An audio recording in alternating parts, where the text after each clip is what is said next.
Welcome. In this video, I'll show you how to send camera roll videos as snaps on Snapchat. Alright, if you found this video helpful, please leave a like and subscribe to the channel for more such tutorials. Now first up, you gotta go to your camera section right here. Now go ahead and tap on this down arrow key. Now go ahead and use director mode. Okay, tap on it. Now go ahead and tap on import media right here with the album icon with the plus sign. So just tap on it.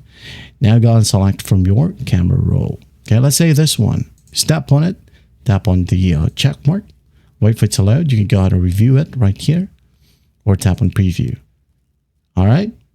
Now, why I selected director mode is that this one avoids the media upload tag. Okay, so if you're happy with it, you've done your edits, well, you can now go ahead and tap on send. All right, go select the person, tap on send.